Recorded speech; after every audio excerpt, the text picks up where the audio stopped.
오늘 본문은 레위기 2장 1절로 6절, 제목은 소제입니다. 소제는 곡식으로 드리는 제사, 곡식 제사가 되겠습니다. 구약시대에 크게 5가지 제사가 있습니다. 여기 1장에 레위기 1장에 번제가 있고, 오늘 본문에 소제가 있고, 3장 말씀에는 화목제가 있고, 4장 5장 여기에는 속제제, 속건제, 이런 제물들이 있습니다. 그런데 이 구약의 제사들은 다 오실 그리스도께서 이렇게 하나님 앞에 흠 없는 제사, 제물이 되실 것을 예표하고 상징하고 있는 것입니다. 오늘 본문의 이 소제도 피 없는 제사인데, 일반적으로 보통 출애굽기 29장 40절이나 민수기 15장 1절 이하에 보면은 이 곡식 제사가 다른 번제나 속죄제나 이런 피 있는 제사와 거의 함께 드리는 것을 볼 수가 있습니다. 소제는 곡식으로 드리는 제사인데, 보통 이 밀가루, 밀로, 그 다음에 보리나 이런 것으로 하나님 앞에 소제를 드리고 있는 것입니다. 1절 말씀에 누구든지 소제의 예물을 여호와께 드리려거든 고운 가루로 예물을 삼아 그 위에 기름을 붓고 또 그 위에 유향을 놓아 아론의 자손 제사장들에게로 가져갈 것이요, 제사장 그 고운 가루 한 움큼과 기름과 그 모든 유향을 가져다가 기념물로 제단 위에서 불사를 지니 이는 화제라 여호와께 향기로운 냄새니라.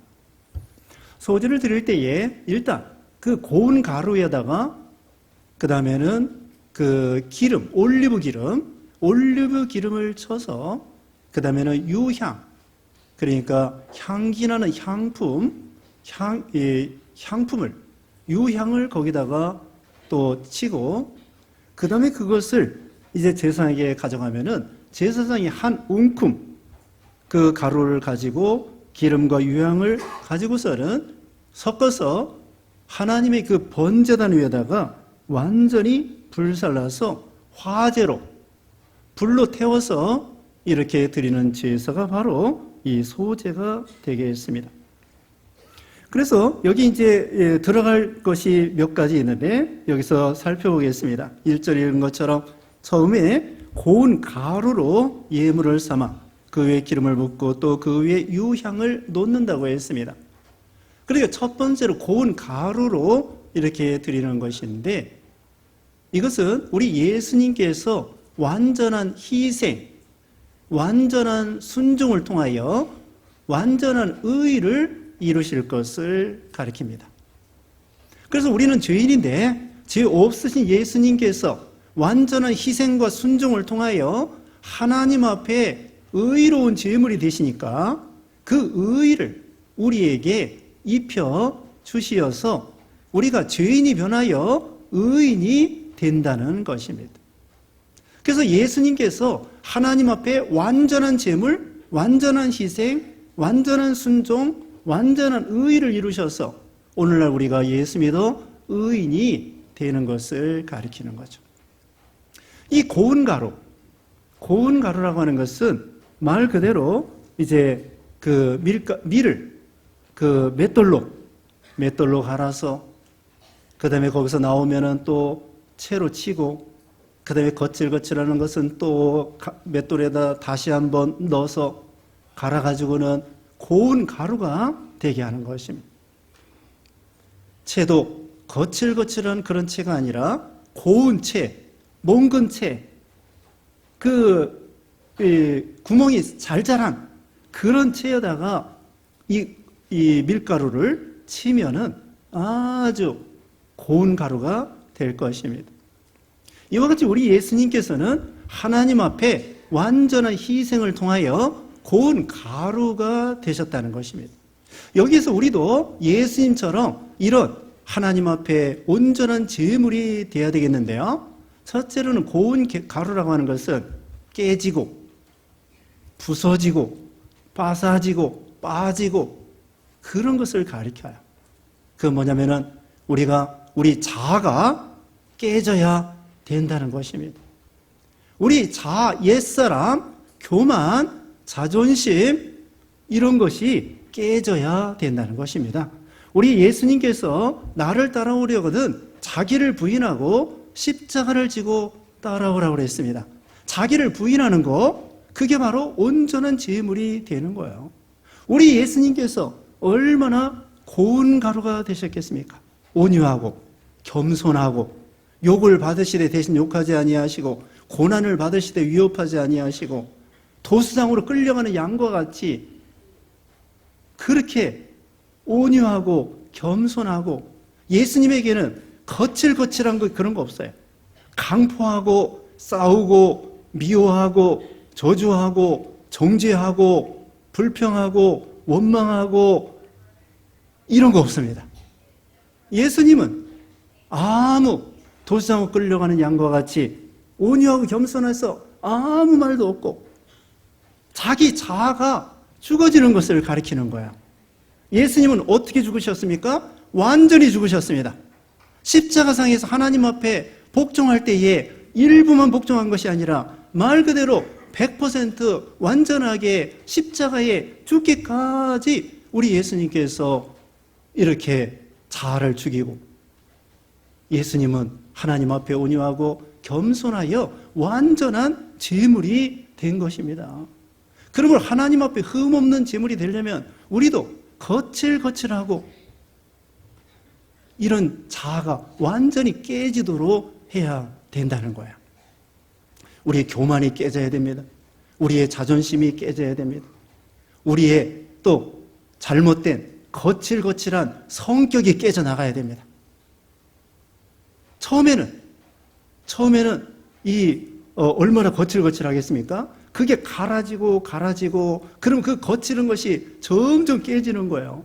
맷돌을 통하여 하나님께서도 우리를 거칠거칠한 그런 잘못된 성격을 깨트시기 위해서 우리를 맷돌질 하십니다. 시험과 환난을 통하여. 요나는 물고기 뱃속에 집어넣어가지고 물고기 뱃속에 들어가서 거의 죽을 지경인데 숨을 쉴 수도 없고 안 쉴 수도 없고, 그런 상황에서 완전히 자아가 깨지는 거예요. 죽으면 죽으리라. 하나님이 죽는데도 가라고 하면 가겠습니다. 살려만 주시면 죽도록 충성하겠습니다. 완전히 그 물고기 뱃속에서 맷돌질 당해서 완전히 깨져서 자아가 이렇게 깨지도록 우리도 성격을 고쳐야 됩니다. 아직도 분노하고, 아직도 혈기나고, 아직도 짜증내고 원망하고 불평하고 미워하고 저주하고 정죄하고, 또 말이 많고 자기가 죽어지면 조용합니다. 공동묘지가 제일 조용합니다. 공동묘지 가보세요. 위에서 그냥 발로 밟아도 아무 소리 안 해. 근데 우리나라에서 제일 시끄러운 곳이 어디냐면요, 국회의사당이에요. 얼마나 시끄러운지. 야당 여당. 왜 시끄러워요? 안 죽어서 그래. 자아가 안 죽어서 교만하고 자기가 잘났다고 그러고 자기 의견대로 해야 된다는 거고 자기 뜻을 끝까지 관철해야 된다는 것이고, 우리는 하나님의 뜻이라고 하면 내 원대로 마옵시고 아버지 원대로 하옵소서 하면서 자기 뜻도 하나님의 뜻이 아니라면 포기하겠습니다. 그게 바로 자아를 죽이고 깨지고 온유하고 겸손하게 되는 거예요. 모세가 애굽의 공주의 아들이라고 하는 권세를 가지고 40년 동안 공부 많이 하고 박사학위 받은 것과 같아. 신체 건강하고 인물 출중하고 박사학위 받고 공주의 아들이라고 하는 권세 있고 대단합니다. 주먹도 셉니다. 한번 치면 골로 갑니다. 그래서 나이 40이 돼서 공부 많이 했으니까 내가 이제는 실력 있는 사람이다 하고서는 자기의 실력으로 이스라엘 백성들을 구원하려고 하다가 사람 죽이고 살인자가 돼서 지명수배 당해가지고 저기 미디안 광야에서 40년 동안 양치기 하면서 양똥을 묻히면서 양하고 같이 자면서 양치기 하면서 박사학위 아무 쓸데도 없어요. 또 과거에는 공주의 아들이라고 막 사람들이 찾아오고 문전성시인데 이제는 왕이 죽이려고 하니까 저 미디안 광야에서 양치기 하면서 쥐새끼 한 마리 안 찾아와. 개미새끼 한 마리 안 찾아와. 국회의원 당선되면은 막 사람들이 문전성시되는데 국회의원 떨어지면 개미새끼 한 마리 안 찾아온다고.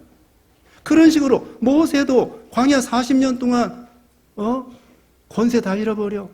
뭐 공부한 거 아무 쓸데없어. 누가 찾아오는 사람 한 사람도 없어. 그러면서 낮아지고 깨지고 겸손해지고 온유해지고 고운 가루가 되어서 나이가 80이 되었을 때 하나님께서 모세에게 내 지팡이 그거 가지고 내 백성을 건져내라.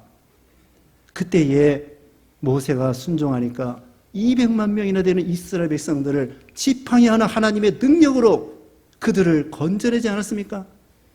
자기가 거칠거칠해서 자기 힘으로, 자기 지식으로, 자기 주먹으로, 자기 권세로 하려고 하다가 사람만 죽이고 실패하고 말았습니다마는 가서 깨지고 겸손해지고 하나님 앞에 완전히 복종할 때에 하나님께서 그를 들어서 쓰셔가지고 고운 사람. 그래서 민수기 12장 3절에 보면은 모세가 하나님께서 칭찬해 주시기를 이 지면에 있는 모든 사람보다도 모세가 가장 겸손한 사람이라고, 온유한 사람이라고 그렇게 칭찬해 주셨던 것입니다. 그 다음에 또 이 고운 가루라고 하는 것은 하나님이 빚으시는 대로 빚어지는 거예요. 하나님이 둥그렇게 빚으면 둥근 사람이 되고 별 모양으로 빚어지면 별 모양이 되고 하나님이 빚으시는 대로 우리는 새로운 피조물이라고 그랬습니다. 고린도후서 5장 17절에 우리는 그리스도 안에서 새로운 피조물이 되는 거야.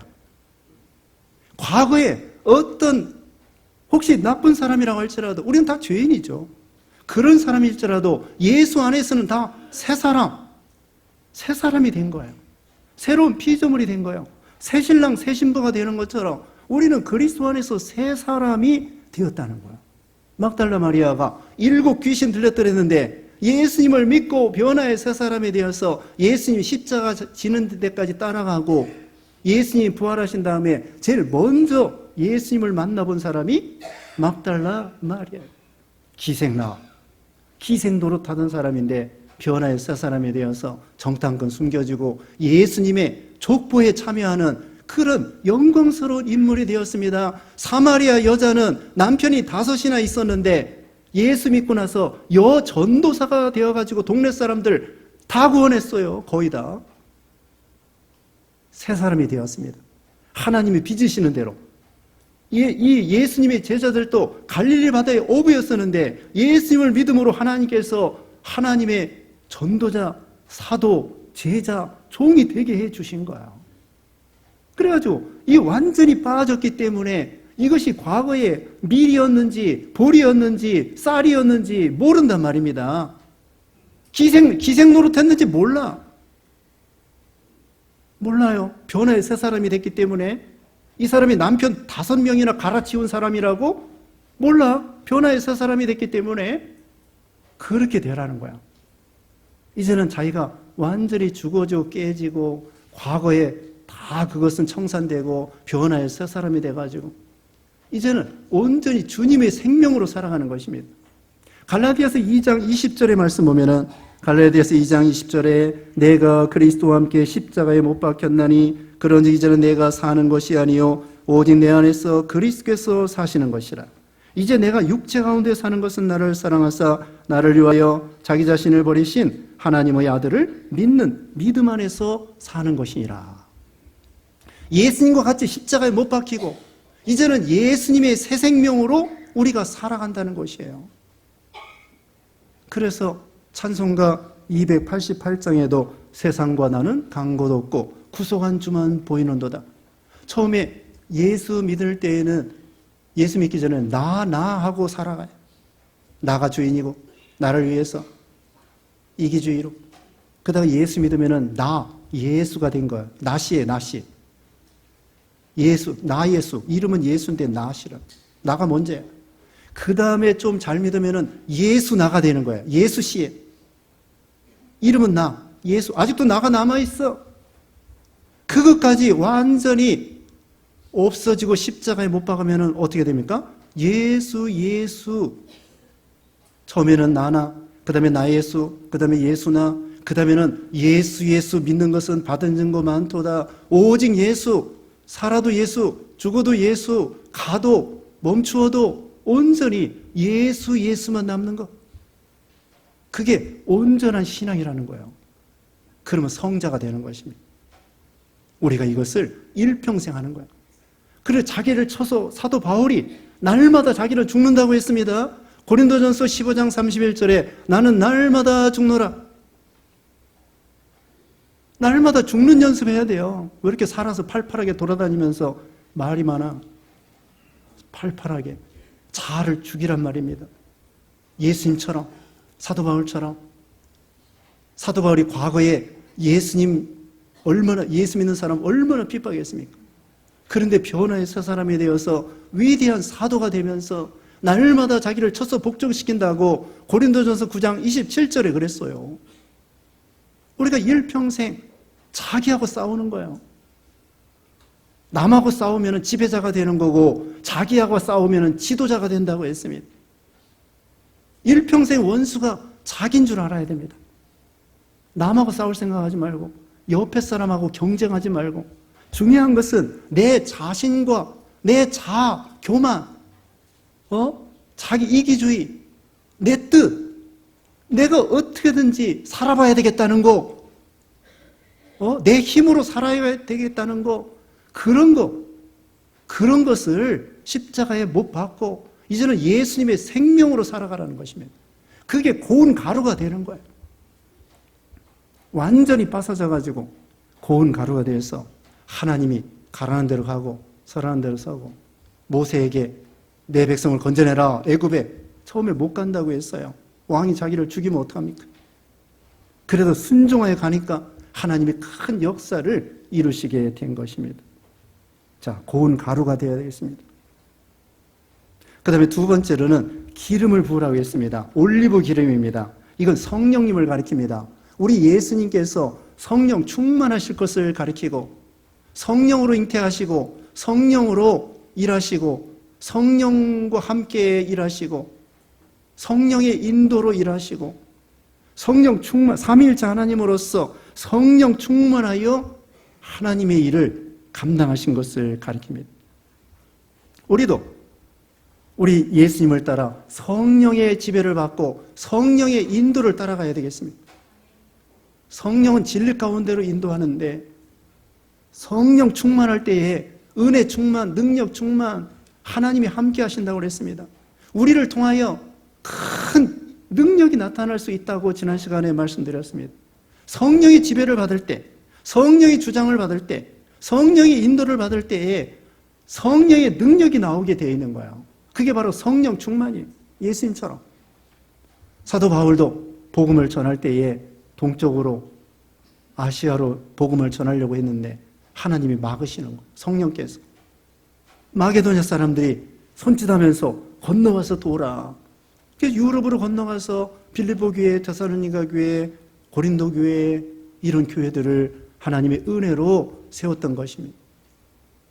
그러므로 우리도 하나님 앞에 온전한 제물이 되려면 성령의 인도, 성령의 주장, 성령의 감동, 성령 충만하여 하나님 앞에 온전한 제물이 되라는 것입니다.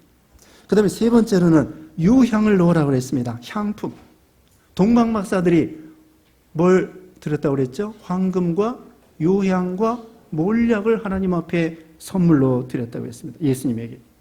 유향, 향기. 우리 예수님께서 하나님 앞에 향기로운 제물이 되신다는 뜻입니다.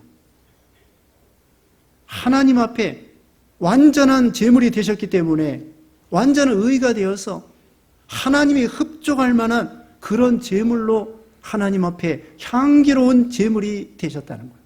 그것처럼 우리도 예수님처럼 향기나는 사람이 되어야 된다는 거예요. 세상에는 냄새가 크게 두 가지입니다. 좋은 냄새가 있고 나쁜 냄새가 있습니다. 나쁜 냄새는 썩는 냄새, 부패한 냄새.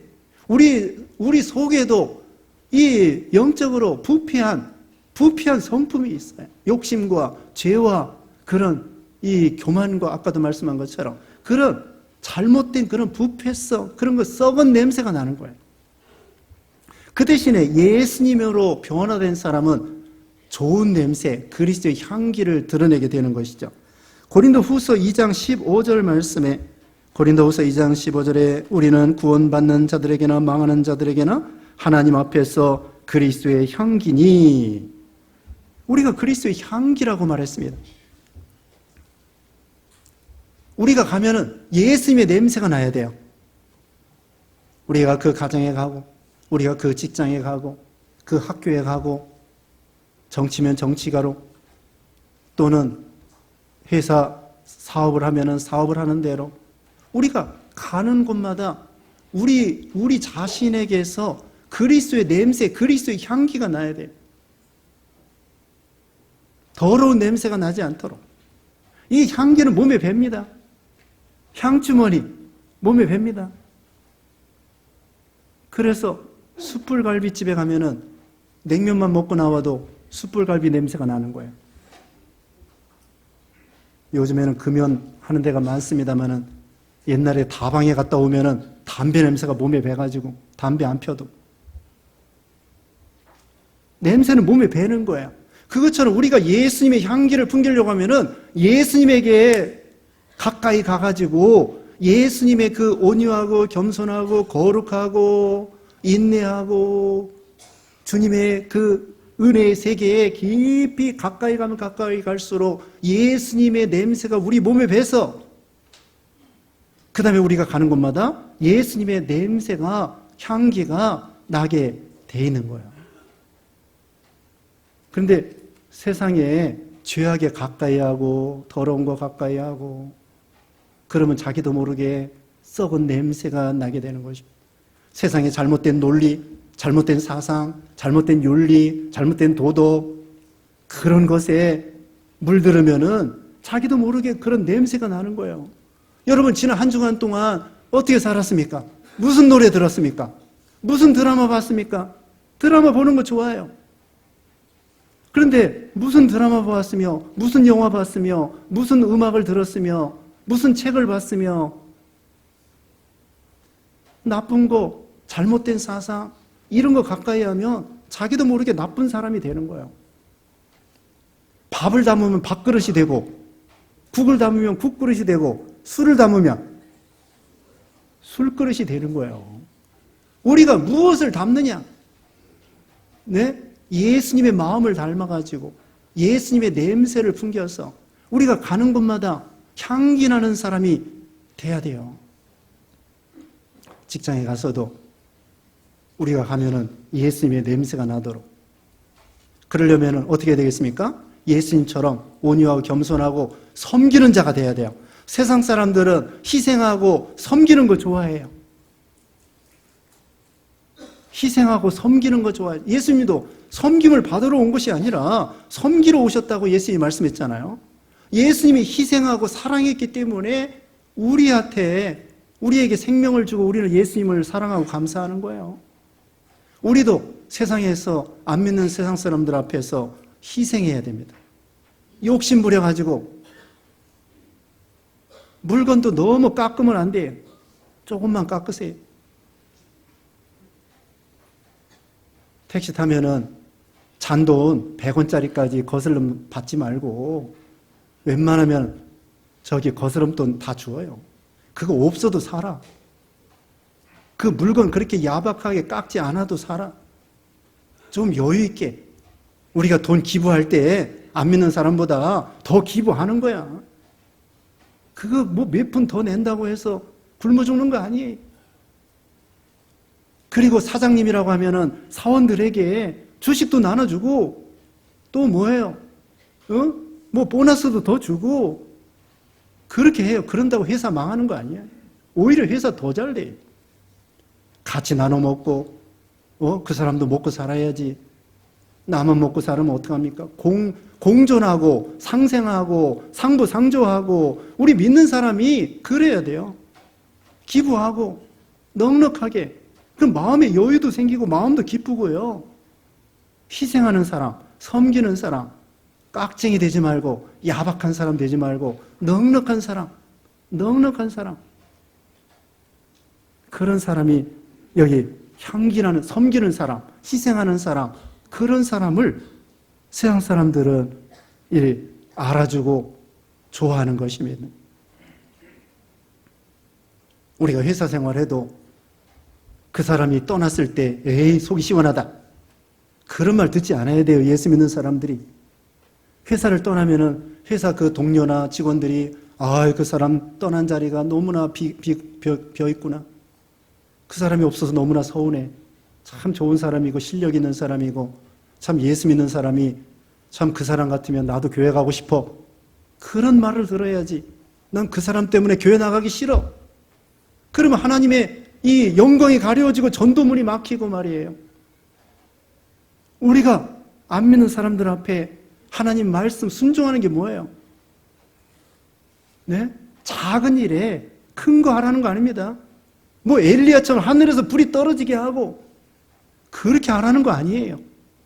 그냥 여러분 가정에서, 직장에서, 학교에서, 사회에서, 마을에서, 이웃에서 그 하나님 영광 가려지지 아니하고 그 작은 희생을 통하여 그리스도의 향기를 드러내는 사람.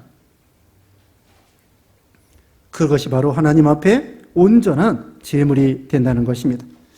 그 다음에 4절 말씀 보겠습니다. 4절에 내가 화덕에 구운 것으로 소재의 예물을 드리려거든 고운 가루에 기름을 섞어 만든 무교병이나 기름을 바른 무교 전병을 드릴 것이요. 5절에는 철판에 붙인 것으로 소재의 예물을 드리려거든 고운 가루에 누룩을 넣지 말고 기름을 섞어. 여기 무교병은 누룩 없는 걸 가리켜요. 여기 5절에도 누룩을 넣지 말라고 그랬죠? 누룩은 죄를 상징합니다. 썩이는 것입니다. 이스트, 부패하게 만드는 거예요. 그래서 하나님 앞에 우리 예수님께서 점도 없고 흠도 없고 죄가 없으시다고 말씀했죠? 우리도 하나님 앞에 그런 죄와 부패성 없이, 물론 조금은 남아있지만 그걸 쳐서 복종시켜서 더러운 냄새가 나지 않도록, 이런 썩이지 않도록 이거 버리고 하나님 앞에 제물이 되라는 것입니다. 그 다음에 또 있습니다. 11절에 너희가 여호와께 드리는 모든 소제물에는 누룩을 넣지 말지니 너희가 누룩이나 꿀을 여호와께 화제로 드려 사르지 못할지니라. 꿀을 넣지 말라고 했습니다. 꿀도 부패하는 것을 가리키고 더 나아가서는 쾌락주의를 가리킵니다. 쾌락주의, 달콤한 거, 쾌락, 이런 거 따라가지 말라는 것입니다. 사람의 정욕도 가고 세상도 간다고 그랬습니다. 주의 말씀은 세세토록 남아있다고 했습니다. 모세 아까 말씀드렸는데 모세는 애굽의 바로의 공주의 아들이라는 거 거절하고 하나님의 백성과 함께 고난받기를 잠시 죄악의 낙을 누리는 것보다 더 좋아하고, 잠시 죄악의 낙이에요. 세상의 쾌락이라고 하는 것은 잠시 소금물을 먹는 것과 같습니다. 여러분, 배 타고 갈 때에 바닷물 먹지 않습니다. 민물에서, 육지에서 민물, 수돗물 그 배에다가 실어가지고 가서 먹는 거예요. 바닷물이 그렇게 많아도 바닷물 먹으면 안 됩니다.